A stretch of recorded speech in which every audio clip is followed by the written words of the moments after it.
আসসালামু আলাইকুম and hello everyone, welcome to my channel Sanjida Sanju. কেমন আছেন সবাই? সো আজকে একটা নিউ ব্লগ নিয়ে চলে আসলাম। আজকের ব্লগটা সকাল থেকে স্টার্ট করলাম। সকালে নাস্তাটা করে নিচ্ছিলাম। এদিকে কেক বানানো হচ্ছে, কারণ আজকে বাসায় সবাই মিলে পিকনিক করব ছাদে। এই জন্য মূলত কেকটা বানানো হচ্ছে। পিকনিকের জন্য কে কি খাবার তৈরি করবে সেটা আগে থেকে ডিসাইড করা হয়েছিল। এদিকে আমি কেকটাই বেছে নিলাম, এখন কেকটা বানিয়ে নিচ্ছিলাম। কেকটা কিভাবে তৈরি করেছি ফুল A to Z video record করতে পারি নাই, যতটুকু পেরেছি অতটুকু আপনাদের মাঝে শেয়ার করলাম। আমার কেকের রেসিপিটা যদি দেখতে চান কমেন্টসে জানাবেন, নেক্সট কোনো একটা ভিডিওতে শেয়ার করব।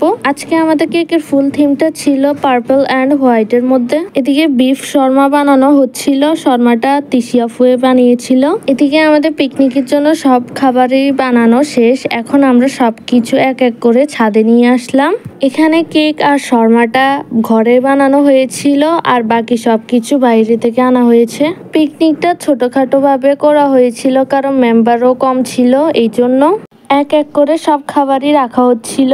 এখানে খাবারের পাশাপাশি বই পড়ার জন্য বই এনেছিলাম, এবং কি খেলার জন্য উনু কার্ড এনেছিলাম। এখানে সবকিছু রাখার পর এ হচ্ছে ফাইনাল লুক। ছোটখাটো ভাবে করা এই পিকনিকটা। আমি এখানে মজা করে বই পড়লাম। আজকে পিকনিকের জন্য আকাশটা আসলে অনেক সুন্দর ছিল, বাহিরে অনেক বাতাসও ছিল। এদিকে আমরা পিকচার তুলতেছি সবাই মিলে। এরপর সবাই একসাথে কেক কাটা হয়েছিল। এরপর সবাই মিলে কেক খেলাম। কেকটা অনেক সফট ছিল সবাই বলতেছে। এরপর সবাই মিলে চিপস খেলাম। এরপর তিশিয়াপুর হাতে বানানো বিফ শর্মাটাও খেলাম, অনেক মজা ছিল। এরপর খাওয়া দাওয়া টুকটাক শেষ করে এরপর আমরা সবাই মিলে উনু খেললাম। উনু খেলা শেষ করে এরপর খাওয়া দাওয়া করে নিলাম। আজকের আকাশের ভিউটা অনেক সুন্দর ছিল, আমরা সবাই দাঁড়ায় দাঁড়ায় দেখতেছিলাম। এখন নিচে নেমে যাব। আজকের ভিডিওটা এই পর্যন্তই, নেক্সট কোন একটা ভিডিওতে দেখা হবে। So thanks for watching. আল্লাহ হাফেজ সবাইকে।